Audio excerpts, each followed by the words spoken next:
paper, it was agreed that rather than try to develop all parts of the country in unison, we would develop the areas that had greater potential, and later on, the other parts of the country would be developed with the benefits that's accrued from those greater potential areas.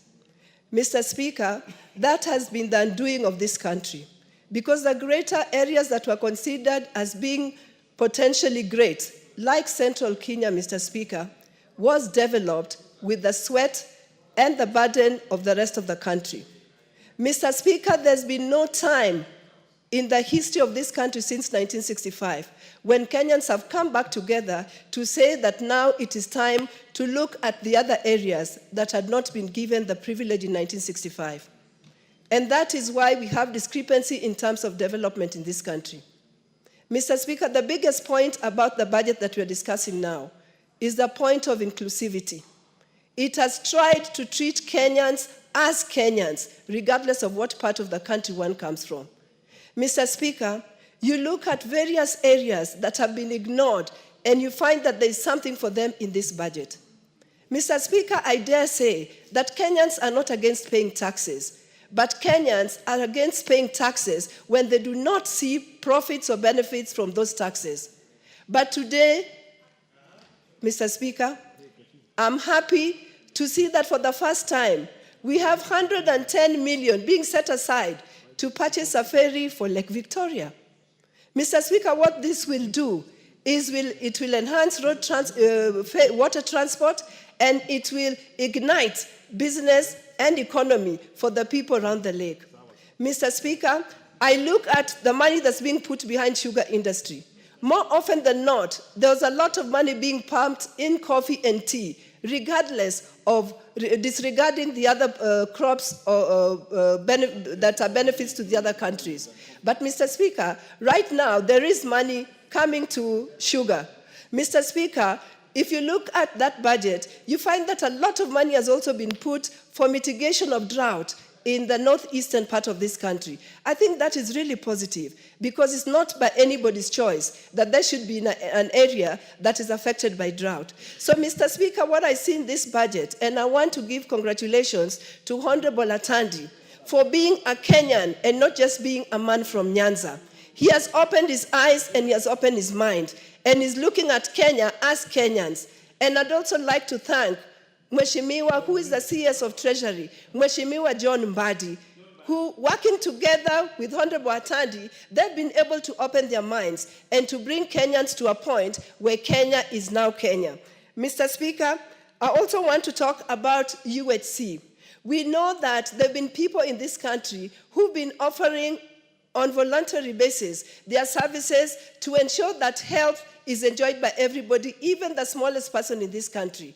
They've been doing this free of charge, and they've never had any pay. But today, when you look at this budget, there is money that is put under UHC that recognizes that indeed the workers or the voluntary healthcare workers will now be compensated for the service that they offer. And I think that is great, because when you have a healthy country, then Mr. Speaker, you'd be able to develop much better.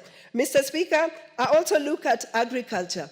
When you look at how much money has been put in agriculture, and we are talking about sectors that affect the common mwananchi, you find that there is money that has been put in those sectors, and I'm sure that in a few years' time, Kenyans will be smiling, because all the sectors that affect them will have actually been looked into and been budgeted for. Mr. Speaker, with that, I want to say that I support this budget, and I'm also happy that places like Nyanza, which have long been forgotten when it comes to road transport, when you look at that budget, you can actually see that indeed there's some opening of roads in that budget. I, for one, I'm very happy to look at that budget and see that an area like Hololela, Yawa Mr. Speaker, Hololela is in the thick of nowhere in that Kisumu West constituency. And I see that in this budget, there's 200 million that has been put for that road. Mr. Speaker, I don't know what else I would say, but if this is what the broad-based government is doing, I want to say that this broad-based government is what Kenyans need, and I want to urge every Kenyan who might still have a bit of suspicion against broad-based government, that this is a government of inclusivity, this is a government of equity, this is a government of affirmative action for areas that have long been left behind. With that, I want to thank you, Mr. Speaker. I support.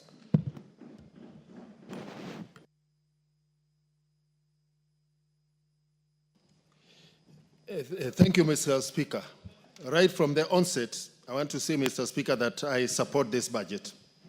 However, Mr. Speaker, I must dissuade some of the members of this August House from deciding that because I come from Mount Kenya now, I am guilty of what my forefathers did. We had at independence, when the session paper number 10 was made, we had representation in the cabinet from across the country. If the people at that time in government, and it was a government that was formed across regions and across the ethnic divide after having fought for independence. The wisdom of our forefathers cannot be used to make us guilty today. Mr. Speaker, this budget has a lot of money going to the blue economy. I am not complaining. I am encouraging people in my region to also venture into aquaculture and benefit. That is the kind of mindset I would like to see that our current leaders articulate and adopt, so that today we are building a better foundation for our children and their children to be able to resolve the challenges they will face. Can we resolve the challenges we are facing today without wanting to demonize one section of the country or one area of the country? I voted in this parliament to remove a person from my region from office because I felt he was not right for this country. Do not, I urge us to really embrace the broad-based government. Look, adopt what Honorable Atadi has done as the chair of budget. Let us use that focus. Honorable Speaker, I am happy that Coffee has gotten money for revival, 500 million. The revival of coffee in this country and the earnings from that crop, from that cash crop, will be more dependent on the new coffee growing areas which go into Nyanza, that go into the Rift Valley, that go into Western Kenya.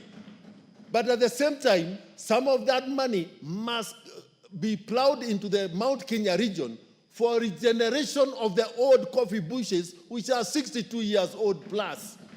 Honorable Speaker, I am happy that we have money to revitalize new KPCU that will serve the whole country in terms of warehousing, irrespective of where the coffee is coming from. I am happy we have money for settling coffee debts. Mr. Speaker, our athletes have really made our country proud. Of late, we have suffered the shame of some of our athletes being caught in doping. The fact that this budget has provided money for testing and for educating our athletes is a big plus. Mr. Speaker, the TVET sector is the game changer in this country. At a time when formal employment is shrinking, at the time when digitization is changing work as we knew it, the acquisition of technical skills and is really one of the areas that is going to help our people go into self-employment. The fact that we have provided additional resources for hiring technical staff is a big plus. Mr. Speaker, I am an alumni of the Kenya Medical Training College. Higher education funding in this country has discriminated diploma students for a very long time in this country. Students pursuing medical courses have not been benefiting from help. Students pursuing diploma courses in education, yet the teacher training colleges fall under the Ministry of Education, have not been benefiting from help. It is important that, it is instructive that in this budget, part of the health budget has had to be appropriated to provide help for KMTC students. I'm urging this House to collectively look at the issue of funding tertiary education so that none of our young people are discriminated. Mr. Speaker, our referral services in our national referral hospitals. We have really been complaining about the level of services, but one of the biggest burdens in those institutions has been the shortfall in personnel emoluments. And I want to thank the Budget Committee for accepting the proposal by the Health Committee, where I'm a member, to fully provide for the personnel emoluments package for all our referral hospitals. Mr. Speaker, UHC is heavily dependent on the provision of diagnostic services at the lower level facilities, level 2, level 3, and level 4. Mr. Speaker, the expired MES program has stood in the way for the implementation of the National Equipment Placement Service that is supposed to benefit UHC health facilities. And therefore, I am happy that money has been provided for the closure of the MES program and pave the way for NESP. Mr. Speaker, one of the saddest things is when we have to be told that our children cannot be immunized on account of our failure to limit funds for vaccines that are provided through Gavi and UNICEF. Once again, Chairman Atadi, I want to thank you for caring for the children of this country and ensuring that the liquid counterfeit funding for our vaccines and also for the HIV and TB commodities has been provided. Again, the shortfall of almost 34 billion from the withdrawal or the threatened withdrawal of USAID funding in the health sector. Again, the fact that this has been provided in this budget is a big plus. Mr. Speaker, I have seen quite a number of sports academies. I want to remind our House, this House, that the CBC pathways dictate that talented athletes across the country should have facilities for the development of their talent. And therefore, Mr. Speaker, I am urging us all to be much more aware while looking at the proposal on where the sports academies are going to be built to ensure that there is equity across the regions and across the counties because sporting talent abounds. Mr. Speaker, I am unhappy also in this budget about the reduction in the provision for payment for children, orphans, and vulnerable families for supporting them, the indigents, with the national health insurance.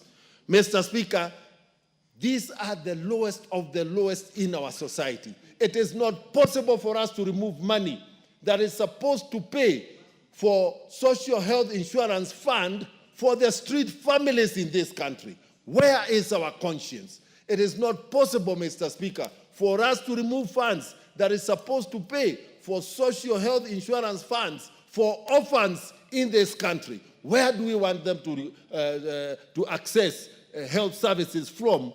Yet it is mandatory for every Kenyan to have a social health insurance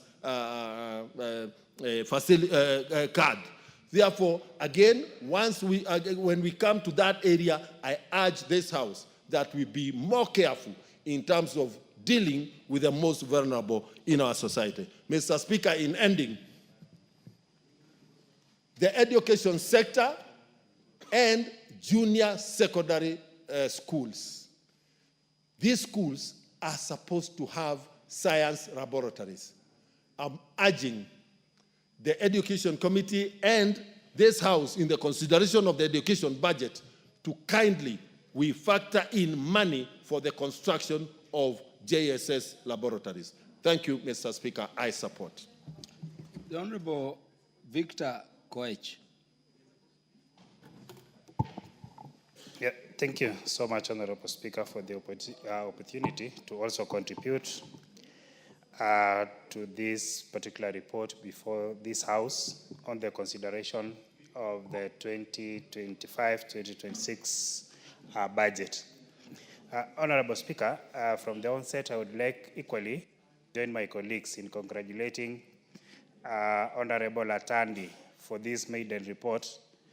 Having looked at this report from Schedule 1 to Schedule 4, Honorable Speaker, I am convinced that Honorable Atandi with his team have done us justice for the first time. Last year, Honorable Speaker, and the previous years running, Honorable Speaker, we have had several challenges, and especially for us representing the rural constituencies. Speaking on behalf of rural constituencies where I come from, that is Chepalungu constituency, Honorable Speaker, we have had roads running to almost 68 kilometers, which was started by the then Deputy President and now the President of the Republic of Kenya, but have run several years without proper financing. This is the first year that I'm seeing considerable budget being considered for Kyogong, Sigor, and Chebunya Road. In the previous years, Honorable Speaker, I would like to report that the same road have been allocated like 30 million. 40 million cannot even do 1 kilometer, Honorable Speaker. This year is a bit much better. Equally, Honorable Speaker, on roads, we've had several challenges. There is a bridge that was promised by the now Minister for Security while he was in transport sector, Captain Bulliet Bridge. But it ran for the entire 2 financial years without consideration. I am happy that this particular budget that is under consideration today is also considering the same bridge, which means the residents of Nyongores are going to benefit from this particular budget. And that is why I want to keep on congratulating Honorable Atandi for surely having a broad-based budget that is considering the constituencies that have always been under-considered. Honorable Speaker, as I close on this particular issue of roads, many a times when we visit the departments seeking for projects, they normally tell us, as who are new, we should wait for the projects that are ongoing to be completed before we start. But I'm happy because this particular budget is going to consider another new road in my constituency. Honorable Speaker, when I come to energy, where I serve as a committee member in this parliament, I am happy because the budget committee actually accepted our consideration, our request for a 5 billion that is going to serve all the constituencies within our country. I would only want to urge the departments, the implementing departments, that when this money comes, we should be able to allocate money based on the need of each and every constituency. Because, Honorable Speaker, we can't lie to each other. Like the urban constituencies, we can never compare with the rural constituencies. In no way, Mr. Speaker, that constituency like Chepalungu, constituency like Chepalungu and constituencies from Bomet County and Kericho County can compare with constituencies in Nairobi. Nairobi has almost 90% connectivity, whereas in rural constituencies, we are still below 20% in terms of connectivity. So it is upon the department and upon us members to decide and to implore upon the department that is implementing, that is REREC, to consider using a well-connected and analyzed data on who has low connectivity and that person who has low connectivity should be able to get an higher budget. Considering, again, Honorable Speaker, in terms of education sector, this is where I have an issue. Because, Honorable Speaker, Chepalungu constituency, which is in Bomet County, has 188 primary schools. It has 97 secondary schools, a total of almost 300. All of them are relying on a 175 million budget for CDF. If these particular constituencies are not considered under affirmative action through the Ministry of Education in construction of laboratories, rural constituencies are going to be left far much behind in terms of education. Whereas in the pathways and all that, we are now gearing towards actualizing the CPC program. Honorable Speaker, when I come to issues touching on water, our constituencies, again, have not benefited for a very long time. This year, Honorable Speaker, for a project that have not been completed for several years, that is a project that is dubbed Bomet Mulot and going to Sigor, is going to benefit more this financial year. That is why I want to congratulate the Budget and Appropriation Committee led by Atandi, that this particular year, we are feeling that we are part of this country. We are part of the Kenya, and we are beginning to see equity. Honorable Speaker, with those very few remarks, I want to support this report and still encourage that those who are going to implement, that is all the departments that are going to implement this particular budget, when the money comes to your department, we ensure through oversight that this money does what actually was meant to have done. Thank you so much, Honorable Speaker, and I wish to support. Thank you.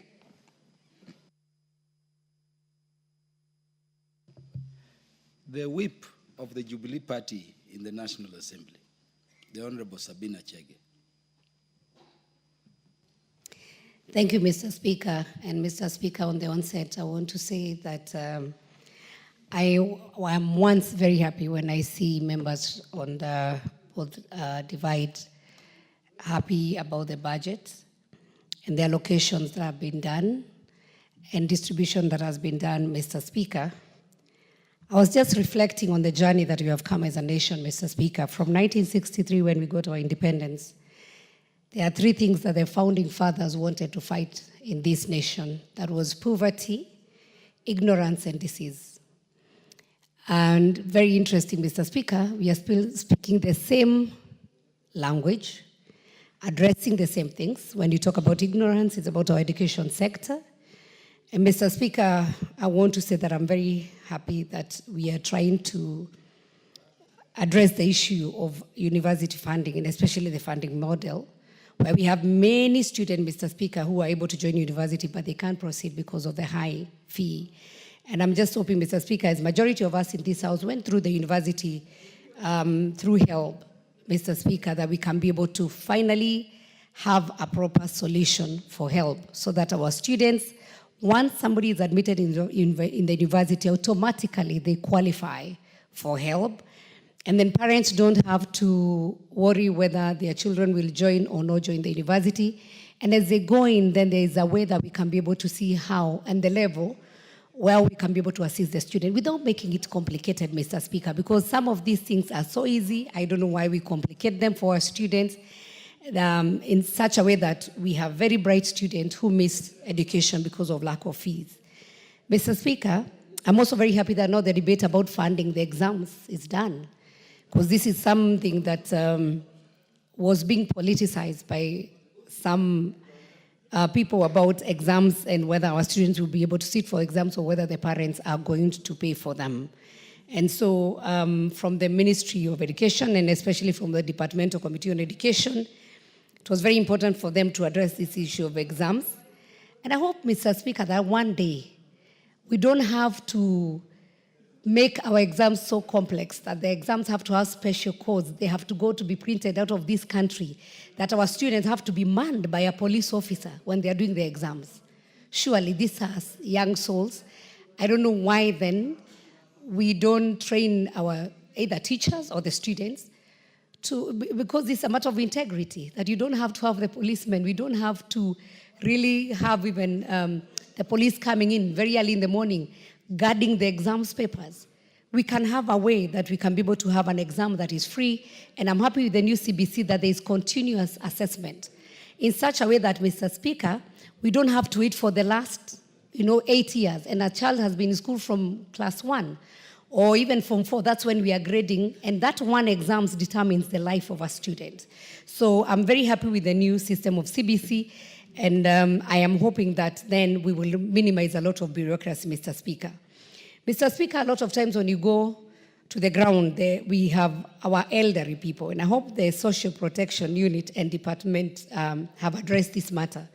We still have our elderly persons who require social support from the government, and I know we have made steps, and very good steps, on how to finance them through the funds, and they're able to access to the money, but still majority of them are not registered, Mr. Speaker. And I hope as that age comes in, where we know somebody has gotten to the age of, if it's 70, that automatically then you are able to go, just show your ID card and you can be able to access to this financing, Mr. Speaker. Mr. Speaker, as majority of the members have talked about equalization and what goes to which sector, I'm very sure agriculture can address the issue of poverty in this nation. We have very good land. We are the equator, Mr. Speaker. I had a privilege to accompany my speaker to Brazil, and I saw the government is using not a lot of resources, but educating their farmers, having extension officers, giving them the proper seedlings, teaching them on the best practice on farming, introducing irrigation. We were in a place where it's like northeastern, but there's one river, and they have just diverted that river to the shambas, and farmers are able to farm through the help of the government, and they are doing a lot of exports. And so, Mr. Speaker, I hope that one day we would sit down and drop the politics, sit down and analyze how our nation is divided. And we can tell this crop can do well in this region, this one can do very well in this region. Go get farmers, put them together, train them, give them the proper seedlings, and I'm very sure, Mr. Speaker, that we can be able to develop.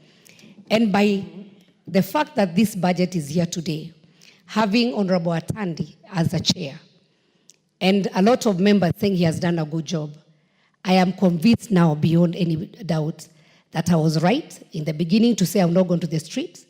I was right, and I've been vindicated when I said I will join the current government because we don't have any other government until the next 2 years to come. And it has been proven, Mr. Speaker, that we can be able to make changes in this house. That this house has a lot of powers. You are the one who allocated the resources.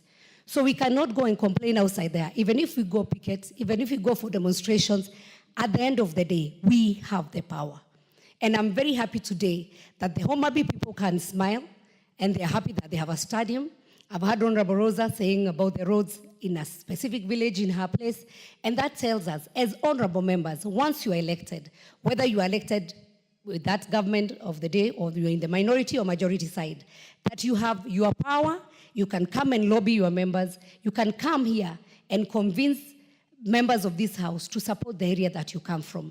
And so not necessarily that we have to go and fight out there. And if we hold this house with dignity, Mr. Speaker, I am very sure what happened last year will not happen this year. And if we communicate well to Kenyans on what we are doing in this house, we will regain our dignity and the respect that that name we bear as honorable members actually becomes honorable. And so today, I'll sleep a very happy person to know that this house, for once, people have come together, we are reasoning together, we are working together, and I can only say long live broad-based government. Mr. Speaker, some people take peace for granted. Some people are busy inciting Kenyans against the government that is working for them, against the members of this house, but I also want to remind them that you elected that member of parliament to come and represent you. Instead of that member of parliament to come and tell you who you will elect 2027, who you should follow, and creation of some small demigods in this country, the person whom you elected should come and tell you how they sat in this house and mobilize for resources to go to their region, Mr. Speaker. And so I hope we can be able to change. And with this budget, I'll only mention one thing. We need to eliminate wasteful expenditure. The little we have, let us share. But most importantly, let us not be extravagant. Let us prioritize what is important for this nation. Let us see other areas, especially when we talk about diseases, Ministry of Health. Mr. Speaker, a lot of money comes in, not just from the government, but also from donor funding. But is this money utilized well? We have now UHC, we have now the SHA, which is the Social Health Authority. Mr. Speaker, we know there was a lot of dealings happening with NHIF. People could just sit in a corner in a hospital and write down some ID numbers, go claim from NHIF that they have treated people. But now with SHA, an OTP has to be sent to your phone for your confirmation that you as a person, you are the one who is being treated. And so the many loopholes that were there, they're no longer there. And that's why you saw the cartels in the beginning fighting SHA. But today I can comfortably say, I know and I'm a witness, SHA is working. What do we do? Where we are failing, whether it's on the system, we can always improve. But let us support. And most importantly then, not to forget very important people. We have our doctors, we have our nurses, we have our police officers. These people, day in, day out, even when tomorrow there's a holiday, they don't enjoy any holiday. So let us also minimize the unrest that we have within the labor. And that means then if there are any agreements that were done before, let us sit down, look at our doctors, our nurses, our teachers, our police officers, and we make sure that they also enjoy the kind of work and the sacrifices they make for this nation. And Mr. Speaker, as I thank you, I want to say I support and well done to the Budget Committee, well done to this House, and I can see there's some light at the end of the tunnel. Thank you, Mr. Speaker. Thank you, Jubilee Party Whip. The Honorable Mark Mwenje will now make his contributions.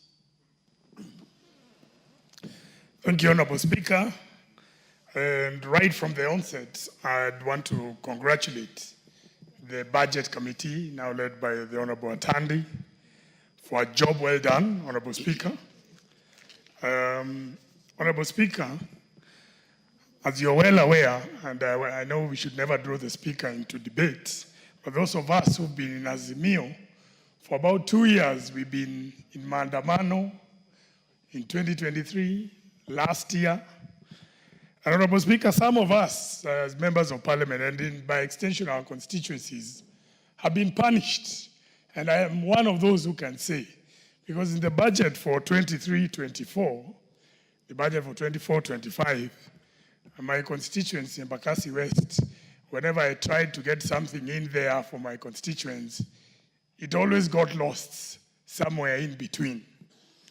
And I have to believe, Honorable Speaker, that my close association with the former Prime Minister Raila, being part of the Maandamanos, had an effect on those issues, Honorable Speaker. And now, Honorable Speaker, I can say, and with this budget, and I can say that my constituency in Embakasi West, finally, I feel like I'm a part and parcel of this process, that we are getting something.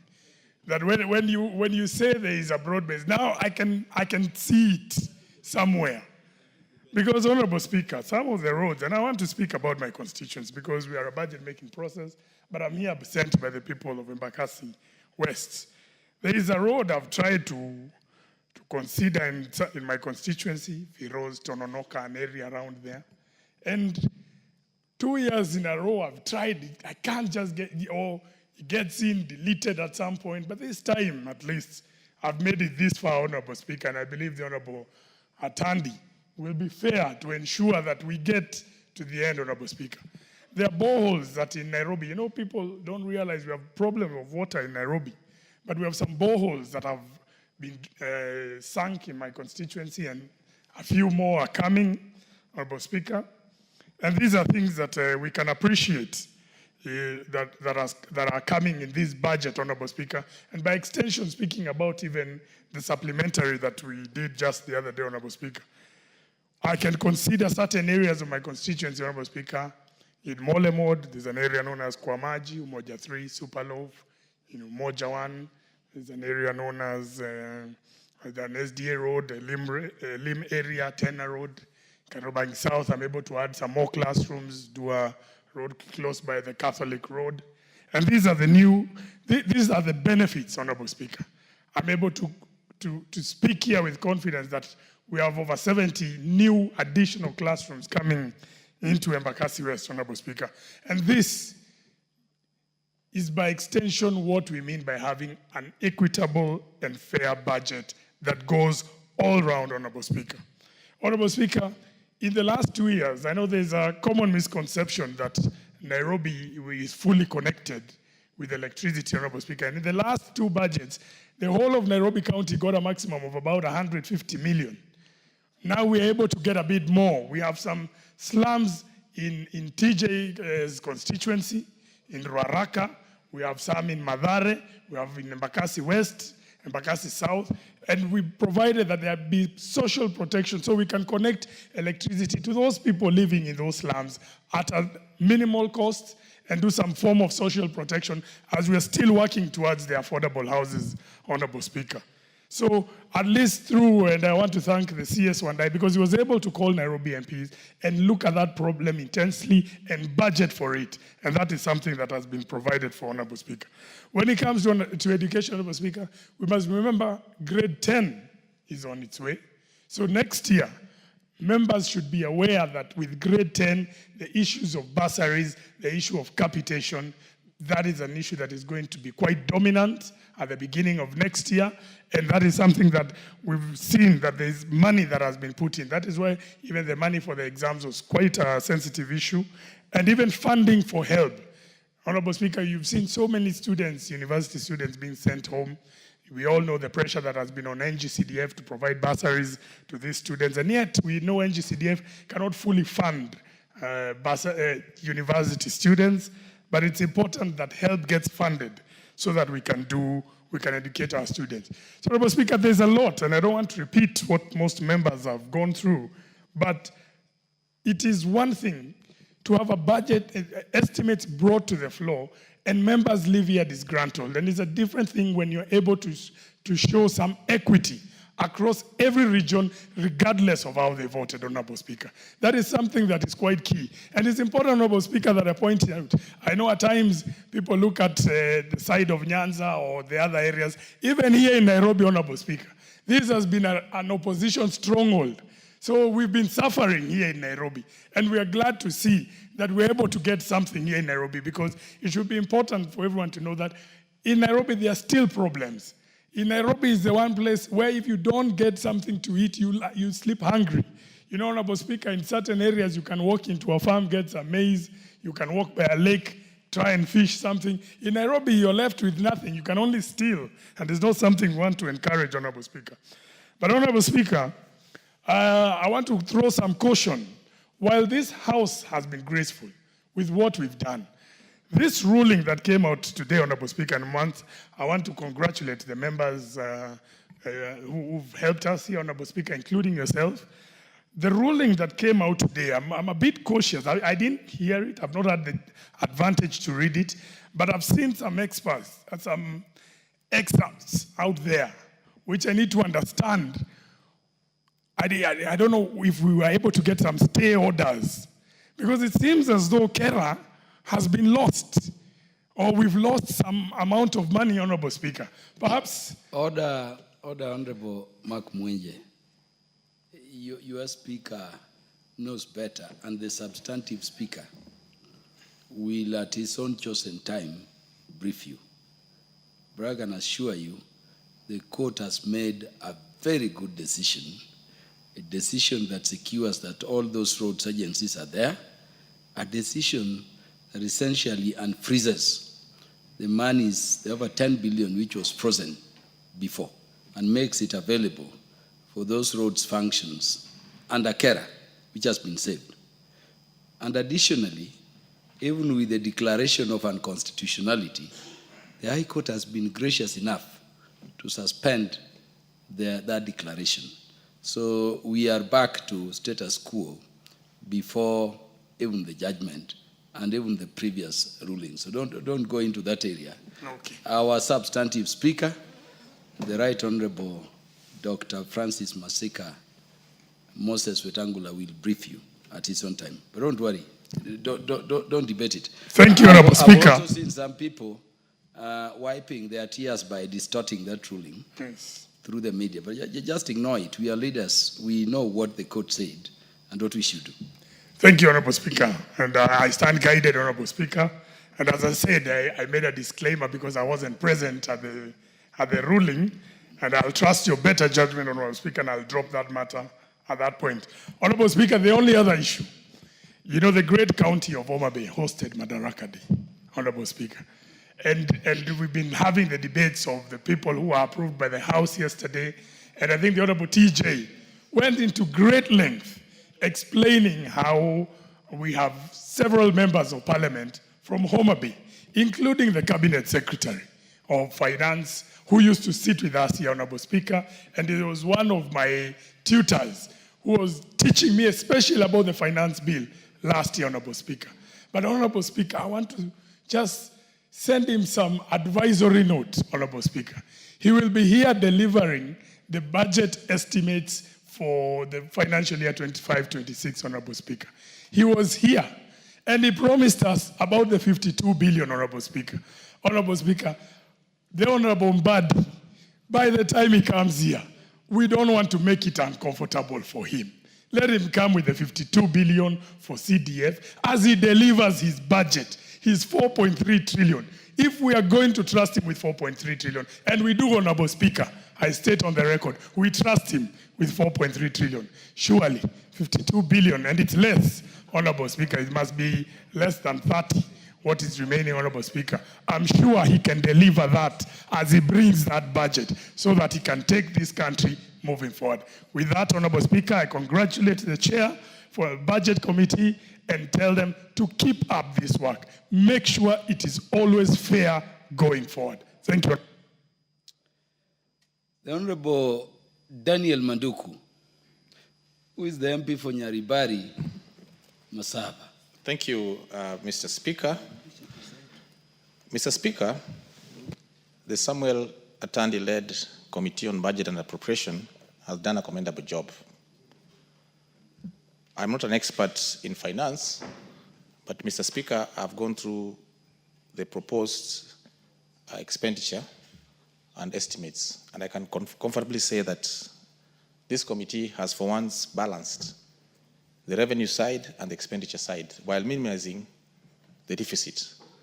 And so, Mr. Speaker, I think from the onset I want to commend the work done by the committee in trying to ensure that we get some discipline in matters financial. Without repeating what most of my colleagues have said, let me highlight a few issues or areas that I think are very key and pertinent to ensuring that we have a disciplined financial sector.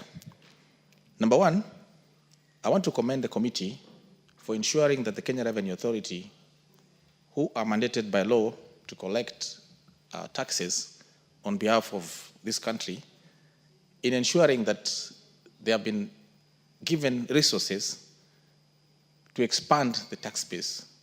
And more than that, implement a new system so that we minimize human interaction and therefore eradicate possible areas of conflict or corruption. Mr. Speaker, if we ensured that 70 to 80% of our tax-raising measures are tech-driven and that there's no human interface, I will assure you that under the guidance of a very able Commissioner General, Mr. Watanga, this Revenue Authority will be able to surpass its current targets. And in fact, Mr. Speaker, there are good signs, given that already in areas tax collection and with specific reference to value-added tax, we can now see the committee doing very well and in fact exceeding expectation. Something else that I want to commend this committee, and in hindsight, remember what we went through last year, there are no adverse tax-raising measures in this budget. That we've been able to make a budget with resources that we already have or with resources that we can easily attain without further burdening the taxpayer. Mr. Speaker, something else that I want to highlight is that on the issue of public debt, this House resolved that going forward, we would have a mix of 70% to 30% being the ratio between the ratio between foreign and domestic debt, and that in the medium term, we hope that we shall achieve this. Going through the proposed borrowing this year, I can comfortably say that we are getting there by following the recommendations of this House. Mr. Speaker, on local matters, and knowing that I come from Kisii County, let me highlight that I'm extremely happy to know that this committee has allocated a total of Kenya shillings 1 billion in this financial year for the construction and completion of the Kisii Cancer Center. Mr. Speaker, where we come from, we have serious cases or challenges in the areas of cancer. And with the plans to elevate the Kisii University to a full medical college, we are sure that this center will be a reference in the region and that it will surpass Homa Bay and other neighboring counties in giving or providing quality health care for our people. Mr. Speaker, I am a person who strongly believes in affordable housing. And I want to say that if there were any people who doubted that this country can actually change, they should come and see the new houses at Mukuru Kwanjenga slums. Mr. Speaker, I can assure you that in the next 5 years, we will have magnificent structures housing our people with quality sanitation.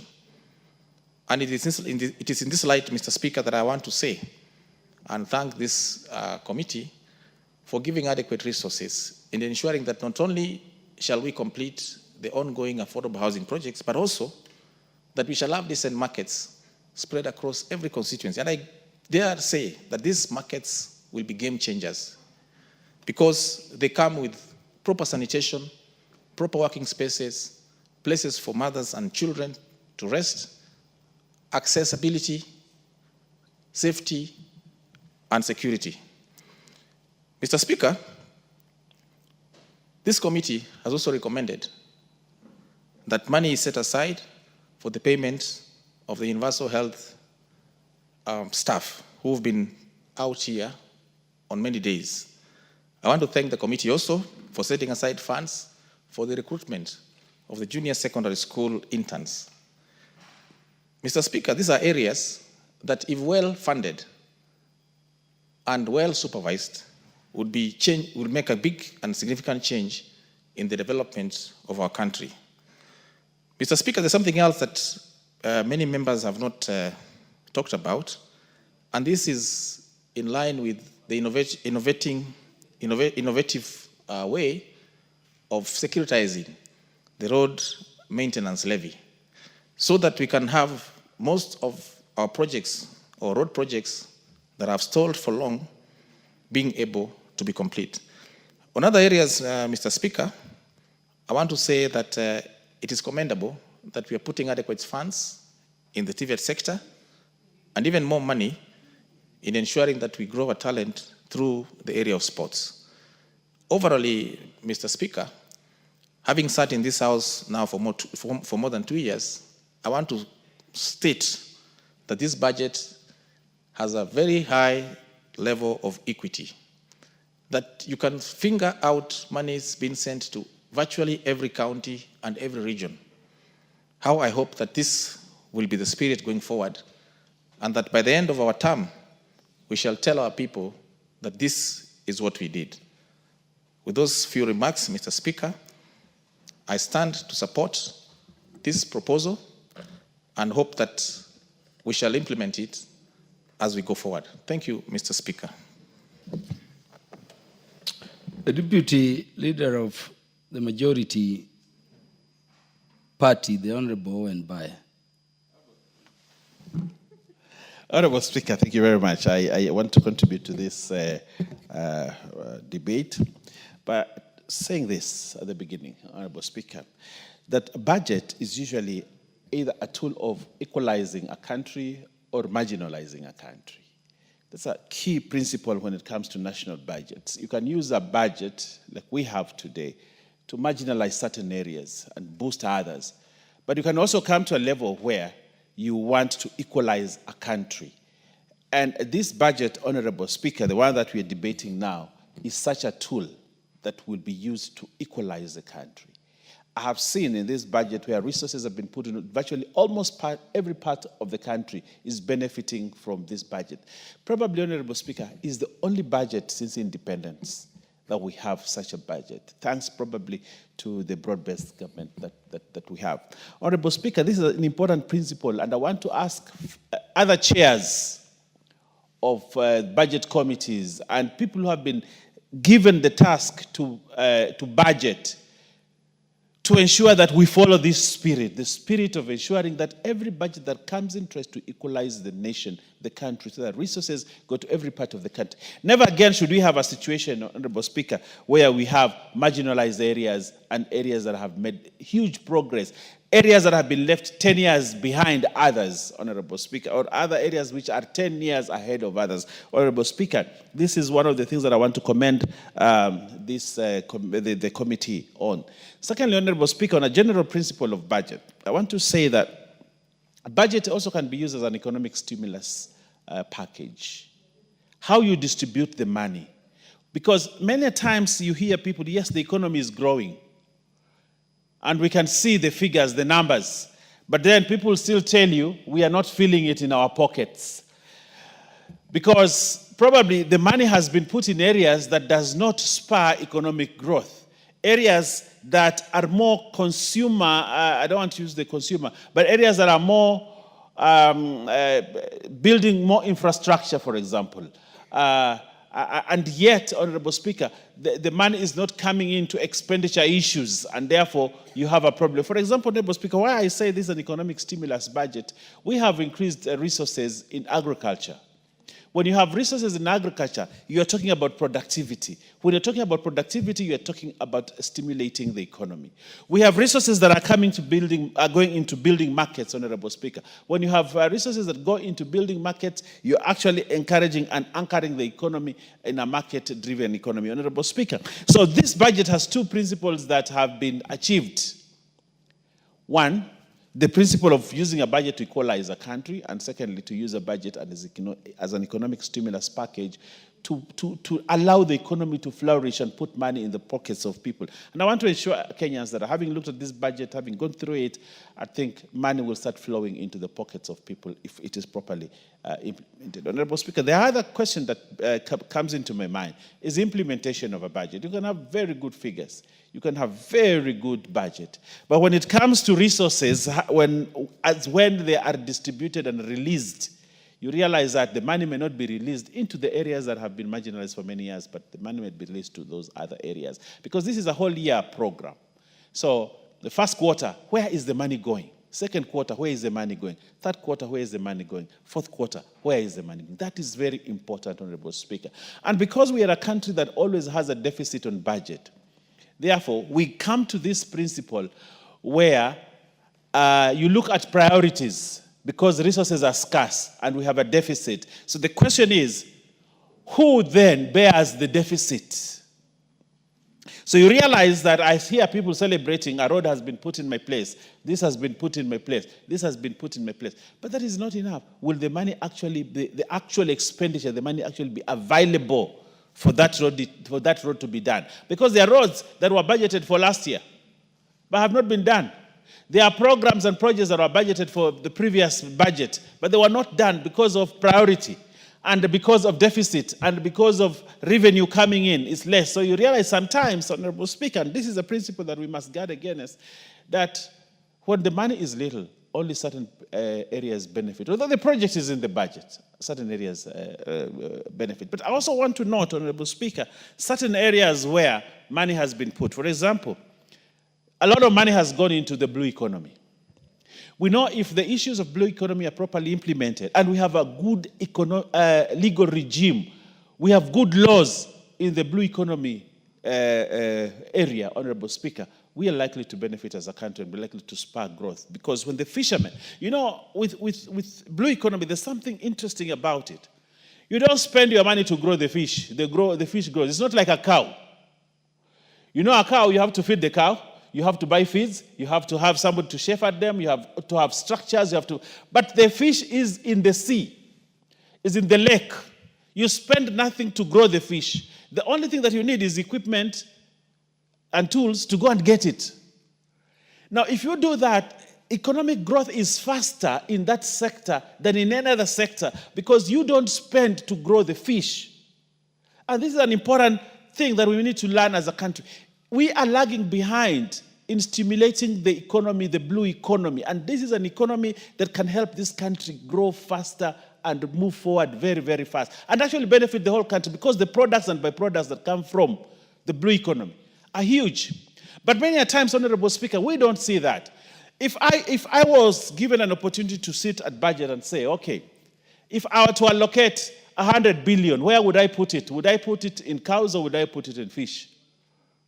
Honorable Speaker, if I put it in cows, it means I'll spend a lot of recurrent resources to grow the cow until maturity, until I start, slaughtering or milking, and then I have to feed the cow, I have to do all that. But if I put it in the blue economy, I only need to buy equipment, go to the fish, pick the fish, come, prepare it, sell it, and make the money. And for the first time, Honorable Speaker, I have seen there's a drive to actually benefit from that economy, the blue economy sector, Honorable Speaker. And that, for me, is very important. Honorable Speaker, another important thing that I see this budget has done is to put money in the SHA. You know, Honorable Speaker, one of the highest consumer of resources for families, for earners, is health sector. And many times, Honorable Speaker, families are left in tatters because they have spent all their money, they have sold the only cow they have sold the only goat they have to take somebody to hospital, Honorable Speaker. But if we have a universal health care program, we have a health care system that takes care of the less fortunate in the society, Honorable Speaker, then we get it right. Honorable Speaker, take note, Honorable Speaker, that in the United States, healthcare system makes the president or removes the president. You know, you hear the Obamacare things, and when Trump comes, it removes it, and when Biden came in, he had its own system. Healthcare is everything for a country, and especially the other nations. In the United States, healthcare alone, your policies and programs on healthcare alone will either make you president or bring you down as president. Now, we are reaching that level as a country, where we need a healthcare system. Healthcare now will become an important campaign tool. When we get it right, if we get it right, this SHA, we get it right, Honorable Speaker, no one will ever erase that history, that important history that we are writing now using SHA. And this 13th Parliament, Honorable Speaker, will be counted as that Parliament that got it right for the people of Kenya, for the citizens of Kenya, that we brought down the cost of healthcare and allowed everybody to benefit from the national coffers to ensure that everybody is healthy and everybody is able to pay his bills, Honorable Speaker. Honorable Speaker, one of the other things that I would like to speak about, budget can also help you to gauge efficiency of government. Budget, efficiency of government. How efficient is the government? One of the key principles of bringing in an efficient government is to have a lean government. The leaner the government, the lesser wastage you have. We need to examine our government. Probably, Honorable Speaker, I know you were there in the making of the 2010 Constitution, but probably this was not looked at. Efficiency at the helm of, or at the pedestal of, a lean government. We have a huge government as a country, huge government. The county governments are making it even bigger. Functions are duplicated. And there is even more. Even this chamber and the other chamber, there is duplication. And we continue to spend money on duplicated roles. Honorable Speaker, we need to have a budget that actually spells out the word lean inside it, so that we move from the bloated government that we have to a lean government. We'll become more efficient, resources will be moved properly, we move a lot of Adim, 1 minute. Honorable Speaker, we need to move a lot of the things that we are doing as government to the private sector. The private sector will ensure growth. But everybody, Honorable Speaker, today wants to join government because you can be government, in government you can afford to be lazy, you can skip work, you can do all those things and still get salary. The private sector works differently. Honorable Speaker, I would like to ask this Parliament to sit here and decide what government needs to look at And what are those things that need to go to private sector? When we move things to the private sector, Honorable Speaker, we will be more efficient, we will save money, and Honorable Speaker, will become a better government than we are. Honorable Speaker, I support this budget and thank the Attorney-led committee for a good job, and I wish the new CS, who was here teaching me about matters Parliament then 2-3 years ago, CS Mbadi, all the best as he steers the ship at the helm of the Treasury. I thank you, Honorable Speaker. Honorable Jematia will be followed by Honorable Joseph Oyola in that order because of gender and ranking considerations. Thank you so much, Mr. Speaker. And from the onset, I want to say that I am a member of this committee, and I also want to thank my chair, Honorable Tandy. Of course, I'm talking about Honorable Mbadi because my fellow member spoke about him in minutes away. Mr. Speaker, this year's budget is defined by equity and the well distribution of the resources. In the budget today, just want to highlight generally, because most members who have spoken before me have elaborated most of the items in the budget. But because I'm a member, Mr. Speaker, I was able to interact further and to able to also give generalities or a general view on the bigger picture of the budget. This year's budget, Mr. Speaker, is 4.23 trillion.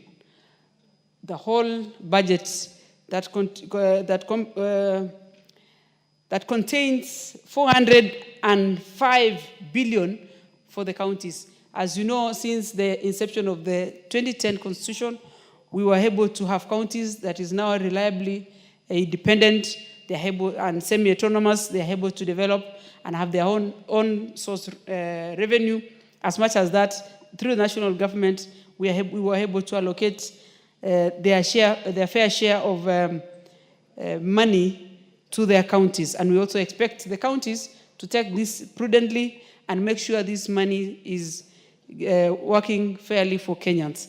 We also had 48 billion for recruitment of 20,000 interns. For the longest time, we want to absorb these members of the society who have worked and gone to school, and this budget has considered that these interns are also going to be very important to be given opportunity to serve the country as they learn and the ropes towards making sure that the services given to Kenyans is achieved.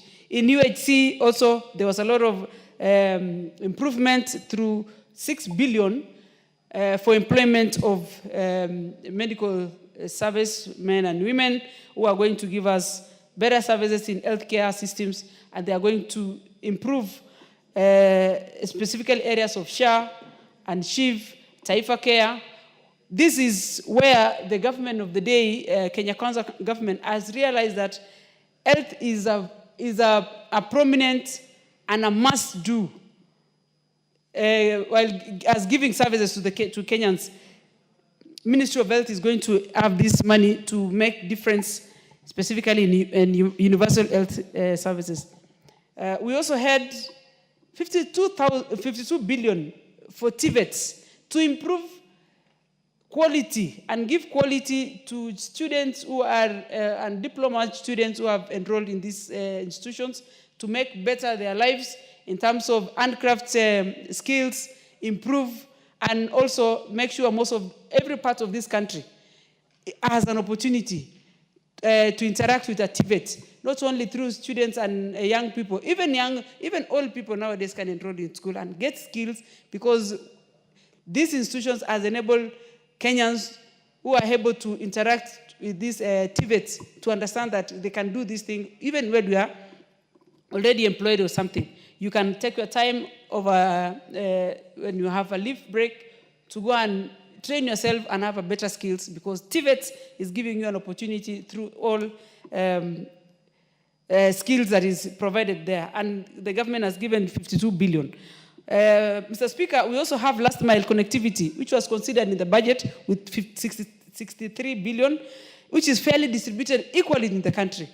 And also consider that most parts of the country, some parts of the country with a better connectivity was allocated their fair share according to how far their connectivity has gone. For the least connected areas of the country, this is the most equitable and fair budget because it is going to be considered. If your area is probably less than 60%, this budget is going to give you opportunity to improve better, while the ones with 90% and above probably is going to be able to manage and maintain.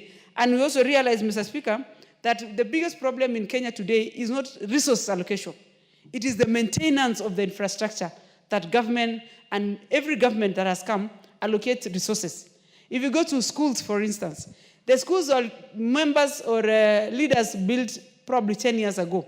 If you visit that school today, you realize it is more vandalized than when we were building it. It is because we want to urge Kenyans and tell them, these are monies that come from your pockets, these are taxes that come from all of us as a country, but when you are having and using a facility, for instance in school, 8 teachers and all teachers are supposed to make sure that utilities in schools are always preserved better, always maintained, and always given opportunity so that for posterity, we are not always going to allocate money all the time, but we are always able to manage and have better institutions. And also so that we don't always build every day. We are also able to build to last. And equal to roads, equal to connectivity of electricity, because when you have all this, you realize people vandalize all the time. And this is because people think it is free money. It is not free money. These are monies that come from people. We also did capitation. We have coffee cherry fund that was also enhanced. We also have 10,000 police recruitment that is coming. We have 2 billion Kenya shillings that is going to be used to recruit KDF servicemen and women. And this is going to be impactful in all parts of the country.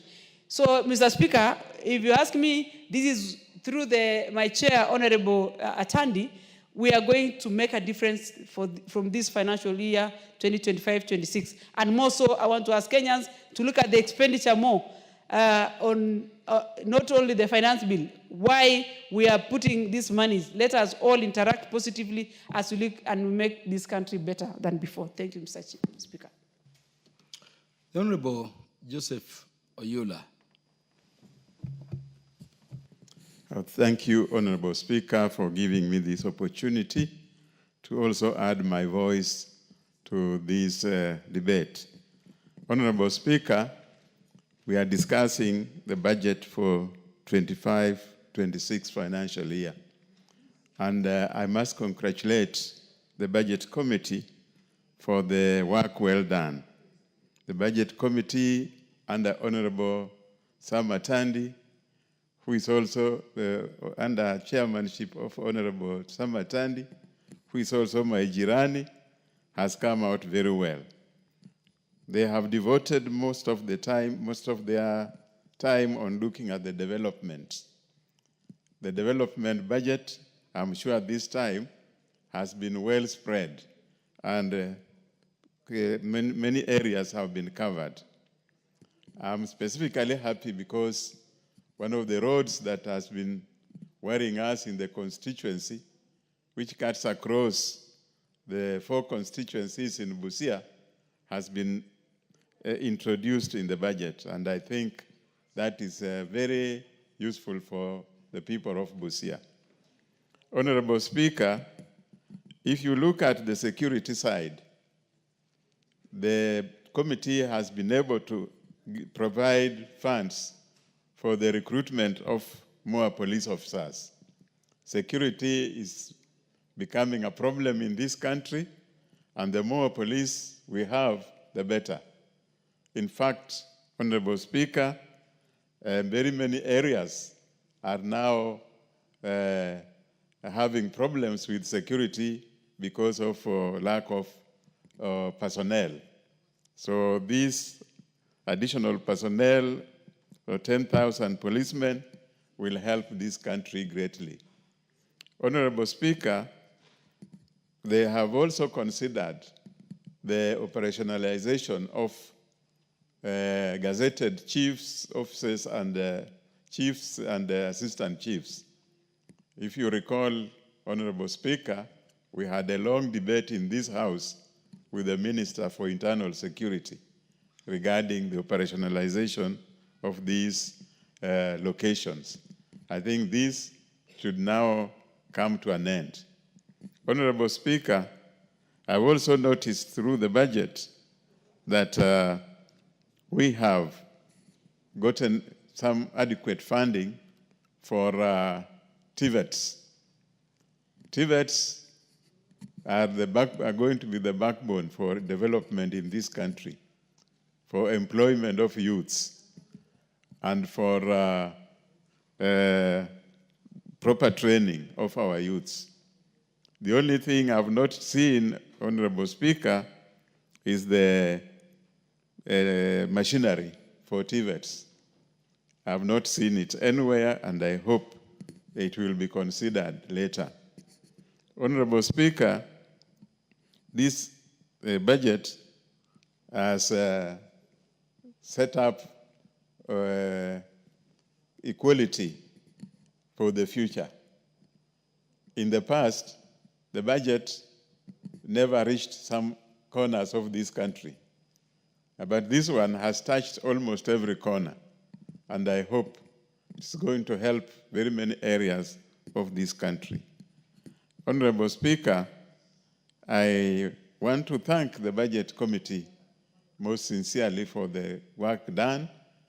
And I hope that we will gain more from this budget.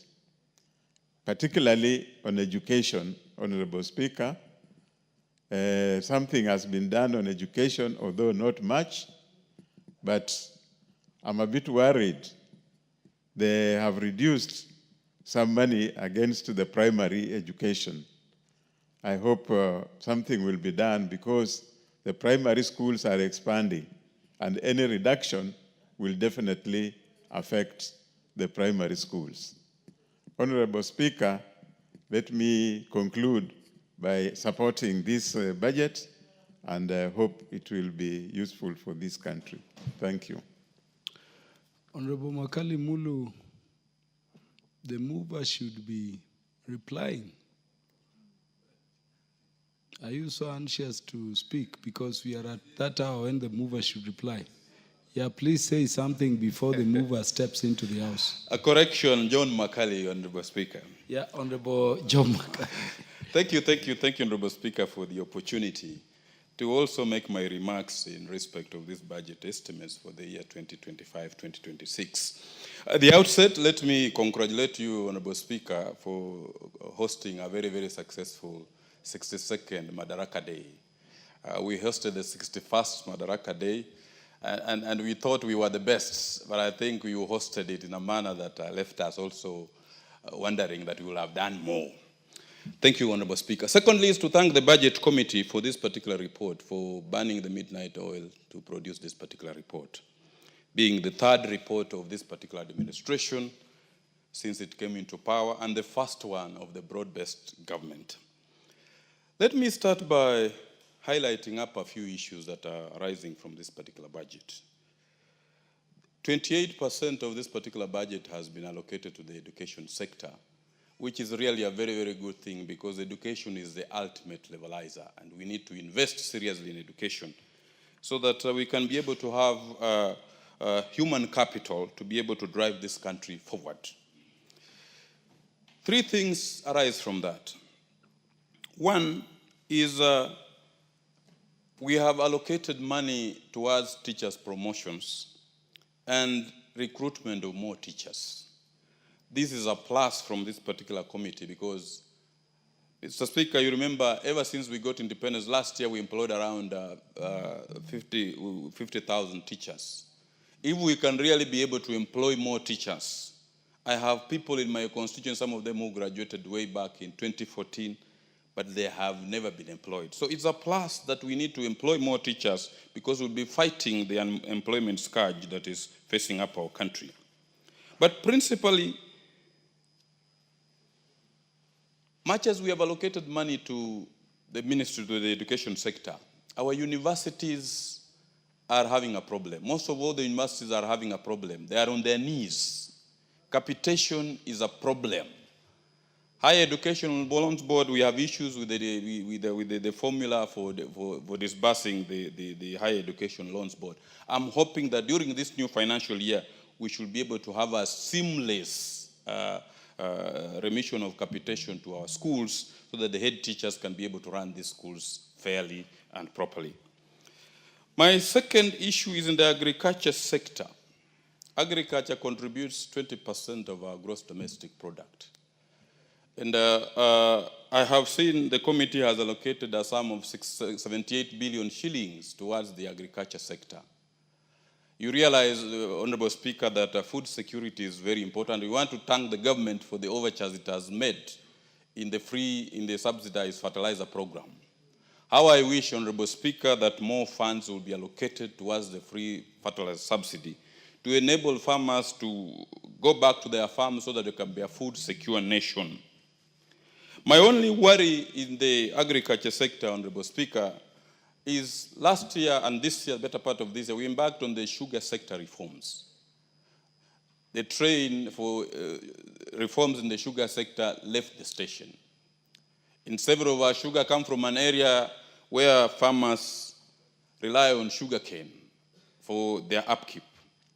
Factories have been leased. While I appreciate that the committee has allocated 2 billion shillings towards sugar sector reforms, my main worry is that if you look at annexure number 4, the unfunded areas. The committee has clearly pointed out that we require another 5.3 billion shillings towards payment of workers and cane farmers. Honorable Speaker, I hope when we get to the Committee of Whole, the Committee of Supply, we should be able to allocate some money towards settlement of those areas of sugarcane farmers, specifically for the poor Nzoia sugarcane farmers and employees who now have had their factory leased to an investor to be able to run it up so that the government can be able to actualize that particular promise. It is in Schedule 4, you'll see unfunded areas that have not been funded. The third thing, Honorable Speaker, is in the health sector. We appreciate what the government is doing to ensure that the universal health care is working. Every Tuesday, Honorable Speaker, when we come to this assembly, you will find demonstrators at the universal. Honorable Wanjiku Muya and the chair of the Committee on Education will have 2 minutes each to register their comments, then the mover will reply. Thank you very much, Honorable Speaker. And first, I thank the Committee of Budget for doing good work. But, Honorable Speaker, it doesn't go well without me recording some issues, especially on primary school. As a country, we know primary school education is the basic or the foundation of education. And currently, with JSS in primary schools, this is an area which could not have required any reduction, rather increment. Honorable Speaker, if we go to agriculture, particularly in fertilizer, I think it is high time that first we delete the money for delivery unit. I don't know what they deliver. Honorable Speaker, when the ministries are allocating money so that the committee can evaluate and agree or disagree, it's important that we see some research effort. For example, if we need fertilizer, what informs the Ministry of Agriculture to require such fertilizer in such tonnage for such regions? For example, Nyandarua County is a potato growing area. We time and again require different fertilizer from those who are planting maize, sugarcane, and others. But you will find there is no information. The money is put in ransom, and it is just for fertilizers.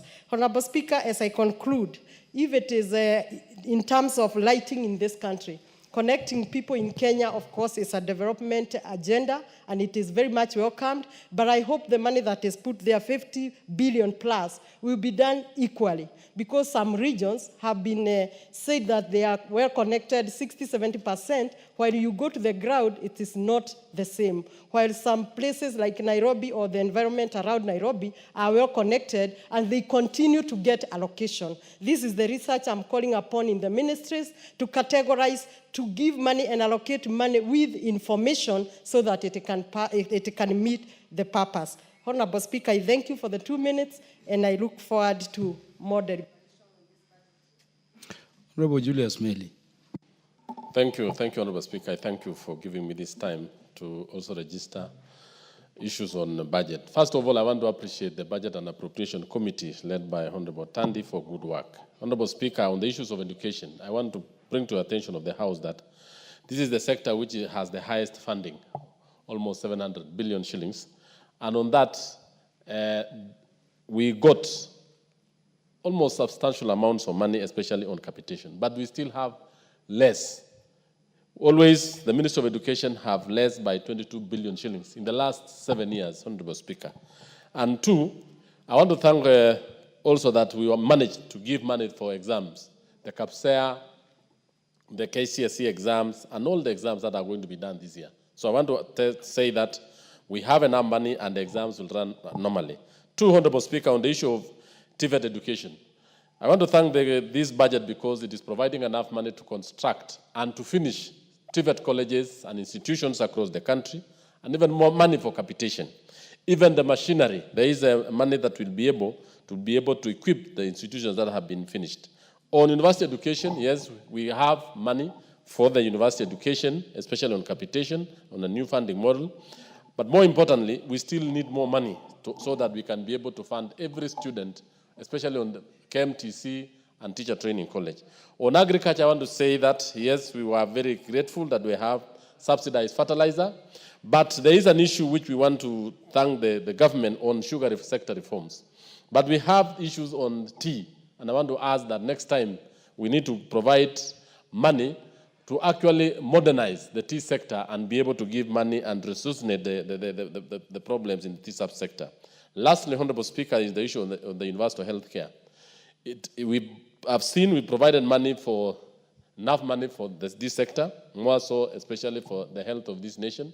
We actually need to make sure that the universal health care workers are not actually demonstrating every other time. I thank you, and I want to thank the committee for good work. The mover will now reply.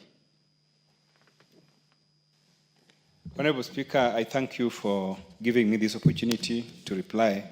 Honorable Speaker, before I reply, let me first of all thank members of this House for debating this bill very vigorously and raising some fundamental issues which the Budget Committee has taken note of. Honorable Speaker, some of the issues that were raised by members include concerns about the current budget implementation. Honorable Speaker, even though there's a hypothesis that the budget is not fully implemented, the report which is before my committee outlining how the budget for this financial year is performing tells me that the budget is performing above 50%. Honorable Speaker, considering that development projects of government involves elaborate procurement process, in my view, I think this is quite okay. And I think the question that the government is not disbursing exchequer is not accurate. The other issue which was raised, Honorable Speaker, has to do with the fiscal deficit. And Honorable Speaker, some members complained that we had put revenue projections which is not accurate because the finance bill has not been presented and discussed and approved. Honorable Speaker, you are aware that these are merely projections. In fact, if you want to establish the accurate revenue collected in a financial year, that you have to wait for the audit. And the audit normally happens after the financial year has elapsed. And Honorable Speaker, as I said when I moved this motion, this bill, is that we have made one of the most accurate revenue projections in history. And to show you that this is accurate, Honorable Speaker, the revenue projection which was presented by Treasury is much less than what our own PBO here, our own think tank, the Physical and Economic Think Tank of Parliament, which I said yesterday, is globally rated. Their projection is higher than one which was presented by Treasury. This shows you, Honorable Speaker, that for the first time, we are being more realistic. And by the way, Honorable Speaker, even in the past, our revenue projections are always accurate. Whereas in the past, Treasury has projected higher revenue, we normally project lower revenue, which is normally what KRA in the end achieves. Honorable Speaker, on equalization fund, the concerns are very real, Honorable Speaker. that up to now, Kenyans cannot be able to see the projects that are being performed by Coalition Fund.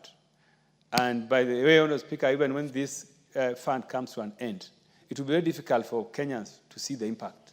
So, Honourable Speaker, this is something which Treasury has taken note of. And because some of these projects are implemented by counties, we want to urge counties to change, because we have less than, I think, 5 years. So, Honourable Speaker, these concerns are genuine, and Treasury has taken note of them. Budget Committee has also done the same. Honourable Speaker, there were concerns about judiciary budget. Honourable Speaker, we say that we, as a House, have fully funded judiciary. We have given judiciary the resources they need, especially for hiring of new judges, Honourable Speaker. And for the infrastructure in judiciary, I want to urge members of Parliament that we can also supplement the efforts of judiciary in funding the infrastructure. This we can do using NGCDF. So members, please, in your areas, in your constituencies, I know members who have spent their NGCDF in also constructive courts, and I think this is something which I would like to urge Parliament members, let us think of this. Honourable Speaker, on allocation to counties. Honourable Speaker, even though the share of allocation to counties in this bill is 405 billion, it needs to be noted that we have an additional 74 billion in the conditional allocations, which also is going to be due to counties. So in the end, counties are going to receive a total of 474 billion. Honourable Speaker, this is not a small amount of resources. We have complained in this House that our governors are let down, that the resources that we have given them, they have not spent it wisely. They are abusing their powers in the counties. Honourable Speaker, these are facts that have been raised by members. And therefore, we believe that at 474 billion sent to counties, that money is good enough for our counties to realize development. Lastly, Honourable Speaker, I want to say that there's this also notion that not enough functions have been devolved in the area of health. Honourable Speaker, if you look keenly at the budget for Ministry of Health here in Nairobi, all the allocations are purely for national government functions. For example, Honourable Speaker, you know that we have more than 6 level 6 referral hospitals. However, these hospitals are funded from the budgets of national government. There is no way we are able to transfer budgets of national referral hospitals to counties. That would be regular. So when you see budgets for Ministry of Health in Nairobi, as large as it may look, it is for very, very national government important functions, some of which involve primary health care, you know, Honourable Speaker. So I want to say, Honourable Speaker, that this campaign and fight for more resources by governors needs to stop. We want governors to now focus on implementation of development programs in their counties. We cannot have, governors in courts. Governors are only thinking about sponsoring court cases against national government. They want to grab everything, but they are not performing. They are not utilizing those resources properly. Honourable Speaker, I would like to say that I want to thank again this House for this debate. And Honourable Speaker, when we get to Tuesday, when we'll be discussing the Committee of Supply, I know again members will be able to deliberate and be able to allocate resources where it is needed. Honourable Speaker, I beg to reply. I'll defer the putting of the question to a future date, and to thank all members who have stayed up to beyond the hour to deliberate on this very important role of the National Assembly, that is budgeting for the nation. Honourable members, be upstanding. Honourable members, on the time being 7:04 p.m., this House stands adjourned until Tuesday, the 10th day of June 2025 at 2:30 p.m.